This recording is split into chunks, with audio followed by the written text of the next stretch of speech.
नमस्कार, मैं हूं श्रद्धा। आप देख रहे न्यूज 18 मध्य प्रदेश छत्तीसगढ़ और बुलेटिन में सबसे पहले बात बलौदाबाजार से, जहां कार और मोटरसाइकिल की भिड़ंत, 2 बैंक कर्मचारी गंभीर रूप से घायल, दोनों को रायपुर रेफर किया गया। कार चालक को पुलिस ने गिरफ्तार किया। लवन थाना चौकी का पूरा मामला, सीसीटीवी में कैद हुई पूरी घटना और 2 बैंक कर्मचारी इसमें गंभीर रूप से घायल हुए हैं। कार और मोटरसाइकिल की जबरदस्त भिड़ंत, तस्वीरों में आप देख सकते हैं ये किस तरीके से भिड़ंत हुई है और इसमें दोनों बाइक सवारों की हालत गंभीर बताई जा रही है। दोनों को रायपुर रेफर कर दिया गया है। तो बड़ी खबर इस वक्त की आपको बता रहे हैं। कार चालक को फिलहाल पुलिस ने गिरफ्तार कर लिया है और तस्वीरों में आप साफ देख सकते हैं कि ये देखिए किस तरीके से ये एक्सीडेंट हुआ, किस तरीके से कार चालक ने उड़ा दिया मोटरसाइकिल को। उसके बाद कार पीछे की है और फिर उसके बाद कार चलाई है। अब इसके बाद पुलिस ने कार चालक को गिरफ्तार किया। दोनों बैंक कर्मचारी मोटरसाइकिल पर सवार थे। हालत गंभीर बताई जा रही है। दोनों को रायपुर रेफर किया गया।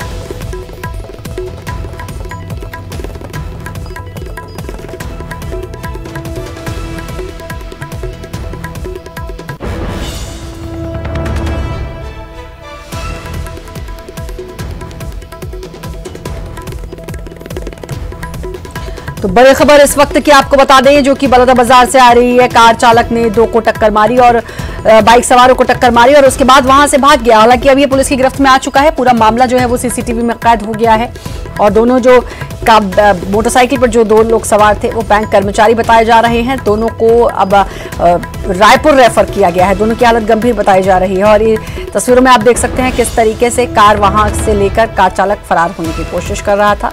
हालांकि पुलिस की गिरफ्त में है अब ये कार चालक।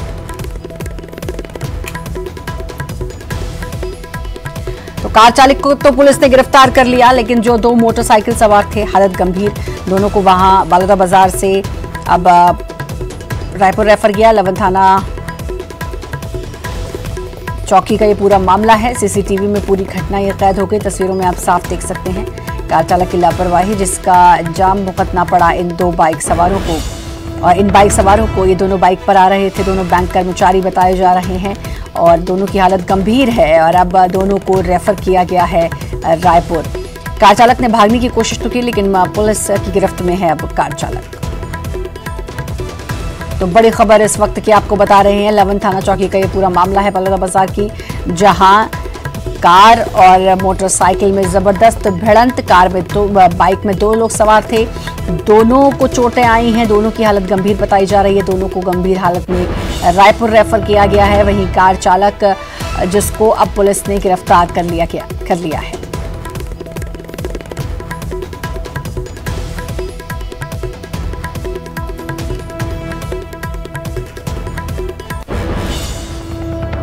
और रायपुर, जहां सदन में गूंजा कोरोना का मुद्दा, दोपहर 3 बजे विधानसभा में कोरोना पर चर्चा। बीजेपी ने कोरोना संक्रमण के बढ़ते मामले पर उठाए सवाल, सरकार पर लगाया अव्यवस्था का आरोप। स्वास्थ्य मंत्री ने बीजेपी के आरोपों को नकारा।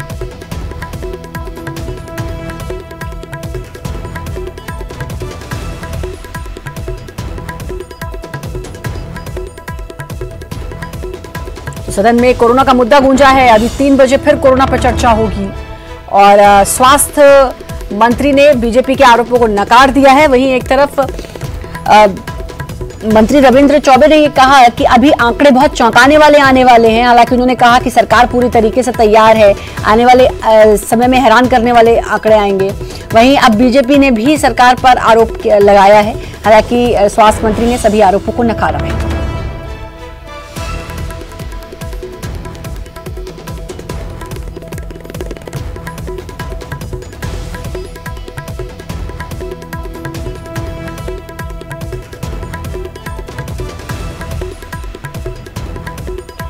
सरकार पर अव्यवस्था का आरोप विपक्ष ने लगाया। हालांकि स्वास्थ्य मंत्री ने इस आरोप को सिरे से नकार दिया है और सदन में अब कोरोना का मुद्दा भी गूंजा, जिसके पूरे आसार थे। और 3 बजे फिर कोरोना पर अब चर्चा होगी। आपको बता दें कि विपक्ष लगातार आरोप लगा रहा है। कोरोना को लेकर व्यवस्था का सरकार पर आरोप लगाया है।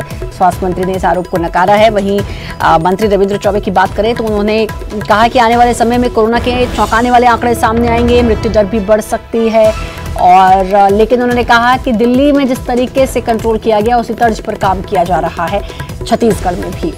अब 3 बजे इस पर चर्चा होनी है और मानसून सत्र चल रहा है। मानसून सत्र में पूरे आसार थे कि अब कोरोना पर जरूर चर्चा होगी, वैसा ही हुआ। कोरोना पर चर्चा अभी 3 बजे भी होगी और आज सदन में ये मुद्दा गूंजा भी है। विधानसभा में बीजेपी ने प्रदेश में क्वारंटीन सेंटर्स में मौतों का मामला उठाया, जिस पर जवाब देते हुए स्वास्थ्य मंत्री टीएस सिंहदेव ने कहा कि प्रदेश के क्वारंटीन सेंटर्स में अब तक कुल 26 लोगों की मौतें हुई। वहीं क्वारंटीन सेंटर में 100 करोड़ से अधिक की राशि खर्च हुई। वहीं कांग्रेस विधायक सत्यनारायण शर्मा ने कोरोना से हुई मौत पर मुआवजे को लेकर सवाल पूछा, जिस पर स्वास्थ्य मंत्री ने कहा कि कोरोना महामारी से प्रदेश में मुआवजे का कोई प्रावधान नहीं है। सिंहदेव ने बताया कि प्रदेश में 4 अगस्त तक 91 लोगों की कोरोना से मौत हुई है।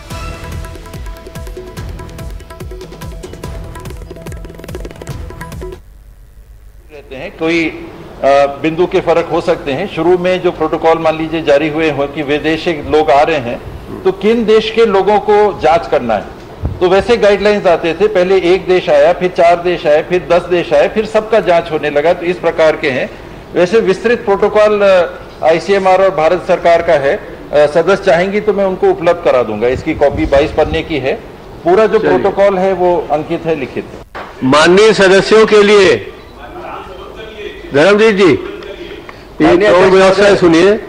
माननीय सदस्यों के लिए कोरोना जांच हेतु विधानसभा परिसर स्थित समिति कक्ष क्रमांक 3 में व्यवस्था की गई है। माननीय सदस्यों से अनुरोध है कि कृपया अपनी सुविधानुसार कोरोना टेस्ट कराने का कष्ट करें। अब जो इसमें संलग्न थे उनको जाना चाहिए, ये मेरा अनुरोध है।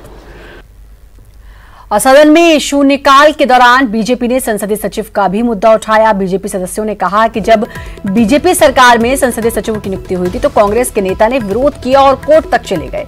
अब इस पर उनकी क्या राय है बताएं। विधि मंत्री मोहम्मद अकबर ने जवाब दिया। छत्तीसगढ़ उच्च न्यायालय का जो निर्देश आया है उसका पालन करते हुए संसदीय सचिव बनाए गए हैं। विधि मंत्री मोहम्मद अकबर ने कहा कि संसदीय सचिवों को मंत्री का दर्जा प्राप्त नहीं है, इसलिए उन्हें यहां पर परिचय देने की आवश्यकता नहीं है। वहीं मुख्यमंत्री भूपेश बघेल ने बीजेपी विधायकों से पूछा क्या इसके पहले संसदीय सचिवों का परिचय कराया गया है। बीजेपी सरकार के समय हाईकोर्ट का फैसला आया था, तब तो उन्होंने फैसले के बारे में नहीं बताया।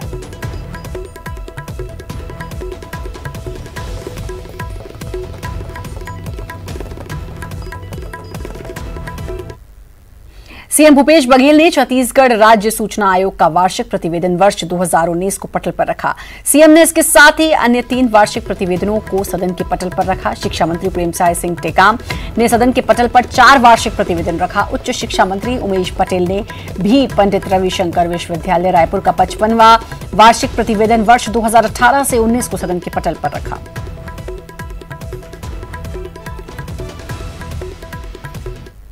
अधिकार अधिनियम 2005 क्रमांक 22 सन 2005 की धारा 25 की धारा 4 के अपेक्षानुसार छत्तीसगढ़ राज्य सूचना आयोग के वार्षिक प्रतिवेदन वर्ष 2019 पटल पर रखता हूँ। माननीय मुख्यमंत्री जी। माननीय अध्यक्ष महोदय, मैं छत्तीसगढ़ स्थानीय निधि संपरीक्षा अधिनियम 1973 क्रमांक 43 सन 1973 की धारा 8 के रूप धारा 2 की अपेक्षानुसार वित्तीय वर्ष 2018-19 में स्थानीय निधि संपरीक्षा द्वारा अपेक्षित स्थानीय नगरीय निकायों एवं पंचायत राज संस्थाओं के वार्षिक प्रतिवेदन अपेक्षण अवधि वर्ष 2011-12 से 17-18 तक खंड 1 खंड 2 पटल पर रखता हूँ। विधानसभा में प्रश्नकाल के दौरान नेता प्रतिपक्ष धर्मलाल कौशिक ने अधिकारियों की नियुक्ति को लेकर सरकार को घेरने की कोशिश की। कौशिक ने पूछा कि किस आधार पर वरिष्ठ अधिकारियों को हटाया गया और जूनियर्स को बैठाया गया। वहीं आरोप पत्र पर वाले अधिकारियों को हटाने के बारे में भी नेता प्रतिपक्ष ने पूछा। गृहमंत्री ताम्रध्वज साहू ने कहा कि जरूरत के हिसाब से इन अधिकारियों की नियुक्ति हुई। जोगी कांग्रेस के नेता धर्मजीत सिंह ने पीडब्ल्यूडी मंत्री से बिलासपुर रायपुर के नेशनल हाईवे की खराब स्थिति के बारे में पूछा, जिस पर मंत्री ने कहा कि इस मामले में गडकरी जी से बात करके समाधान कर लिया जाएगा। आपसे पूछना चाहता हूं, क्या सरकार आरोप पत्र वापस ले रही है? और यदि नहीं ले रही है तो जो सामान्य प्रशासन विभाग का जो नियम है कि जिसके अंतर्गत में ऐसे लोगों को उस पद पे नहीं रखा जाएगा, बल्कि जो वरिष्ठ है उनको रखा जाएगा, तो जो सामान्य प्रशासन विभाग के जो नियम है उसका पालन करके इनको हटाएंगे क्या, और हटाएंगे तो कब तक हटाएंगे? सम्माननीय अध्यक्ष महोदय, प्रक्रिया में है, प्रक्रिया पूरा होने के बाद ही उस पर कार्रवाई होगी। माननीय जैसा कि मैंने आपसे पहले ही बता दिया था, पहली बार हम लोग इतना बड़े लाट में प्रमोशन और डीपीसी कर रहे हैं। एक साथ 8-8 एसी का चीफ इंजीनियर में आज तक नहीं हुआ है, वो हम लोग तत्काल डीपीसी करके कर दिए। जैसे मैंने पहले बताया, विभाग में किसी को भी आप पूछवा सकते हैं। ई से एसी, माननीय मुख्यमंत्री जी ने स्पष्ट निर्देश दे दिया है कि प्रमोशन डीपीसी जल्दी करवाओ हमारे विभाग। और सुरेंद्र हमारे साथ, हमारे संवाददाता जुड़ चुके हैं। सुरेंद्र, जैसी उम्मीद थी कि हंगामेदार ये सत्र रहने वाला है, वैसा ही सत्र हो रहा है। तमाम मुद्दों पर हंगामा, कोरोना पर भी 3 बजे अब चर्चा होनी है। उससे पहले अधिकारियों की नियुक्ति को लेकर भी काफी सवाल जवाब हुए हैं सदन में। देखिए श्रद्धा, जिस तरह से ये मानसून सत्र का दूसरा दिन है, और जिस तरह से जो कार्यवाही शुरू हुई उसके बाद से जो विपक्ष था वो सत्ता पक्ष को घेरने की पूरी कोशिश में रहा, और जिस तरह से सबसे बड़ा सवाल ये उठाया गया सदन में कि जो यहाँ पर जो नियुक्तियां की गई हैं उसको नेता प्रतिपक्ष ने उठाया कि यहाँ पर जो नियुक्तियां की गई, खासकर जो प्रभारी यहाँ पर कई ऐसे जिले हैं जहाँ पर पदस्थ किए गए हैं और वो जो उनके वो उसके लिए प्रमाणित नहीं होते हैं, बावजूद उनको वहां पर रखा गया है, तो इसका मुद्दा सदन में काफी उठा। उसके अलावा संसदीय सचिवों को जिस तरह से यहाँ पर छत्तीसगढ़ में नियुक्ति की है राज्य सरकार ने, उसका मामला सदन में काफी जोर शोर से उठा है। उसके बाद मुख्यमंत्री भूपेश बघेल ने इसका जवाब दिया कि जिस तरह से जो इसमें जब उसका उल्लेख करने की बात विपक्ष कह रहा था कि आखिर जो संसदीय सचिवों की जो यहाँ पर नियुक्ति की गई है तो उनकी नियुक्ति का सदन में जो उल्लेख करना चाहिए, उसका उल्लेख आखिर क्यों नहीं किया गया। चंद्राकर ने इसका जवाब सदन में उठाया था। उसके बाद जिस तरह मुख्यमंत्री ने कहा कि जब आपकी सरकार यहां पर थी तो आप लोगों ने क्या सदन में इसकी उल्लेख किया था कि जो संसदीय सचिव की जो नियुक्ति आप लोगों ने की थी, तो इस पे जवाब करने की आवश्यकता नहीं है। और जिस तरह जो विधि मंत्री है मोहम्मद अकबर, उन्होंने भी साफ तौर से कह दिया है कि वो सिर्फ सहायक रहेंगे, संसदीय सचिव की नियुक्ति की गई है उनको मंत्री का दर्जा, कैबिनेट मंत्री का दर्जा नहीं दिया जाएगा, वो सिर्फ मंत्री के साथ में उनकी सहायता के लिए रखा गया है। तो इस तरह से उन्होंने भी साफ कर दिया है। इसके अलावा कोरोना के जो अव्यवस्था को लेकर विपक्ष कल ही जिस तरह रणनीति बनाई थी उसको देखते हुए स्थगन प्रस्ताव को रखा है सदन में, और उसके लिए चर्चा के लिए सदन ने उसकी 3 बजे की व्यवस्था दी है। तो 3 बजे इस पर विस्तृत चर्चा की जाएगी और इसके बाद सत्ता पक्ष और विपक्ष दोनों अपने अपने इस पर सवाल जवाब करेंगे। तो ये माना जाए श्रद्धा कि इस पर हंगामा होने की पूरी संभावना है। बिल्कुल, हंगामा होने की पूरी संभावना, यही कयास भी लगाए जा रहे थे और यही देखने को भी मिल रहा है। बहुत बहुत शुक्रिया आपका तमाम जानकारी देने के लिए। और रायपुर में अब कोरोना की जांच के लिए पल्स ऑक्सीमीटर का भी उपयोग किया जा रहा है। बढ़ते कोरोना संक्रमण को देखते हुए जिला प्रशासन ने सर्दी, खांसी और बुखार से पीड़ित नागरिकों के फॉलोअप मॉनिटरिंग के साथ पल्स ऑक्सीमीटर जांच को भी अनिवार्य कर दिया। हालांकि पल्स ऑक्सीमीटर के लिए सतर्कता को लेकर असमंजस की स्थिति है। इससे जांच के दौरान उंगली पर मीटर लगाने से संक्रमण का खतरा है। रायपुर से भी सभी जोन में सर्विलांस टीम को पल्स ऑक्सीमीटर की किट दे दी गई है। वहीं जांच के दौरान संक्रमण से बचने के लिए उंगलियों को सैनिटाइज कर जांच की जा रही है। पल्स रेट सामान्य से कम या ज्यादा होने पर, शरीर में ऑक्सीजन लेवल कम होने पर कोरोना सैंपल लिया जा रहा है। राजधानी में कोरोना संक्रमण के मामले लगातार बढ़ते जा रहे हैं और ऐसे में सर्वे टीम अब पल्स ऑक्सीमीटर के जरिए लोगों की जांच कर रही है। रायपुर के राजीव आश्रय इलाके में इस वक्त हम मौजूद हैं और यहां पर जो जांच आप देख रहे हैं कि पल्स ऑक्सीमीटर के जरिए जांच की जा रही है। हालांकि एक असमंजस की स्थिति ये भी है कि उंगली से इसमें जांच की जाती है, पल्स रेट जांच किया जाता है, हृदय की धड़कन जांच की जाती है और कई लोग ऐसे हैं जो कि कोरोना संक्रमित होने के बावजूद जानकारी छिपा रहे हैं या फिर तबीयत खराब होने के बावजूद जानकारी छिपा रहे हैं। वो सभी चीजें इसमें सामने आ जाती है। सर्वे टीम के जो सदस्य हैं उनसे हम जानते हैं। ये बताइए कि किस तरह से आप लोग इसमें जांच कर रहे हैं अभी पल्स ऑक्सीमीटर से? सर, पल्स ऑक्सीमीटर के माध्यम से हम लोग व्यक्तियों का उनकी पल्स और ऑक्सीजन, शरीर में ऑक्सीजन की मात्रा का अपन जानकारी ले रहे हैं। एक्चुअली में कई लोग क्या है सर, सर्दी, खांसी, बुखार के जैसे मामलों को तो बता नहीं रहे हैं। ऊपर से कई ऐसे गंभीर बीमारी से पीड़ित है उसके बावजूद भी नहीं बता पा रहे हैं, बताना ही नहीं चाहते, जिसके लिए अभी शासन का आदेश के आधार पर ये पल्स ऑक्सीमीटर मिला है। कल ही ये मिला है सर और उसमें घरों घर जाकर प्रत्येक व्यक्ति का जाँच करना है। एक्चुअली प्रदेश में 10वीं और 12वीं बोर्ड की नई मान्यता के लिए केवल 62 निजी स्कूल ही खरे उतरे। निरीक्षण के आधार पर माध्यमिक शिक्षा मंडल ने इन स्कूलों को मान्यता दे दी है, जबकि 104 स्कूलों में निरीक्षण के दौरान खामियां निकली, जिन्हें सुधारने के लिए वक्त दिया गया। वहीं 7 स्कूलों के आवेदन को पूरी तरह से अमान्य कर दिया गया। आपको बता दें कि 173 स्कूलों ने बोर्ड की मान्यता को लेकर आवेदन किया था, जिसमें केवल 62 स्कूल ही नियमों और मापदंडों के आधार पर खरे उतर सके। जिन 104 स्कूलों में खामियां मिली हैं, उन्हें सुधारने के लिए 30 सितंबर तक का वक्त दिया गया है। 104 स्कूल ऐसी हैं जो नाम पूरे कर रही हैं, लेकिन मतलब उसमें कुछ कमियां हैं। जैसे मान लीजिए कि उसके यहाँ 2 टीचर की कमी है, तो उसने कोई अक्षय निधि में 1 लाख रुपए जमा करना है ज्वाइंटली माध्यमिक शिक्षा मंडल के साथ में, तो वो राशि कुछ कम है, जिसकी कि वो पूर्ति करने में सक्षम है या पूर्ति हो सकती है। तो ऐसे स्कूलों को हम डायरेक्ट अमान्य नहीं करते हैं। उनको हमने ऐसे 104 स्कूल हैं, उनको एक त्रुटि पत्र जारी किया कि आपकी स्कूल की मान्यता देने के लिए ये कमियां हैं, इस कमी को आप 30 सितंबर तक पूरा कर दीजिए। ब्रेक के बाद एक बार फिर से आपका स्वागत है। और रायपुर जहां महासमुंद पहुंचा हाथियों का दल, 20 हाथियों का दल पहुंच गया है। धान की फसलों को नुकसान पहुंचाया। अलग अलग क्षेत्रों में यह हाथी घूम रहे हैं और अब ये महासमुंद पहुंचा है। फसलों को भी यह हाथियों का दल नुकसान पहुंचा रहा है। तो महासमुंद पहुंचा है हाथियों का दल और 20 हाथियों का झुंड जो पहुंचा महासमुंद, और अब ये फसलों को भी नुकसान पहुंचा रहा है। तस्वीरें भी आप देख सकते हैं, लोगों ने कैमरे में भी कैद किया। 20 हाथियों का झुंड है जो महासमुंद पहुंचा है।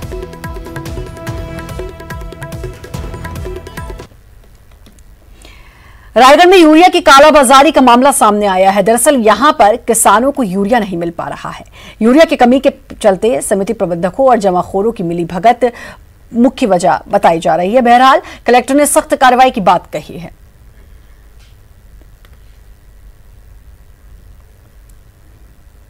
कवर्धा में एसआई के द्वारा मारपीट के मामले में अब तक कोई कार्रवाई नहीं हुई है। पीड़ित पति पत्नी ने मामले की शिकायत एसपी से की है। दरअसल 20 अगस्त की रात शराब के नशे में धुत एसआई दुलेश्वर चंद्रवंशी ने राजेश चंद्रवंशी और उसकी पत्नी लक्ष्मी चंद्रवंशी के साथ बेरहमी से पिटाई की थी।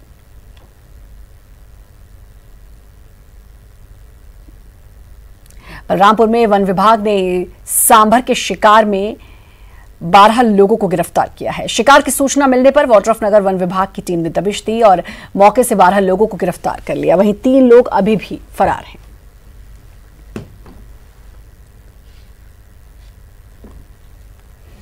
कोरबा में देहानपारा में कोरोना पीड़ितों का अंतिम संस्कार करने पर इलाके के लोगों ने प्रशासन से आपत्ति जताई। वार्ड पार्षद के साथ मिलकर स्थानीय लोगों ने कोरोना पीड़ितों का अंतिम संस्कार किसी दूसरी जगह करने की मांग की है।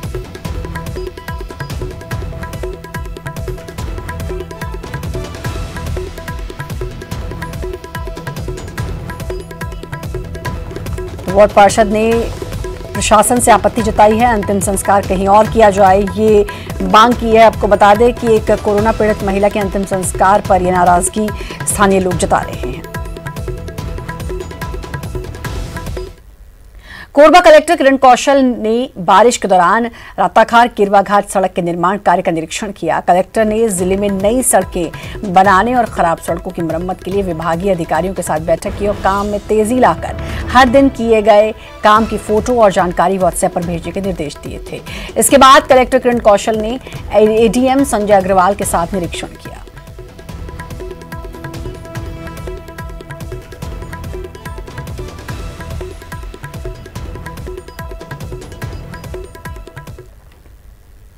बिलासपुर जहां अरपा नदी में कूदे युवक का मिला शव, बरखदान देवरी खुर्द स्टॉप डैम के पास मिला शव। गोताखोरों ने खोद निकाला युवक का शव। 2 दिन पहले अरपा नदी में युवक ने छलांग लगाई थी और आज अब युवक का शव निकला है।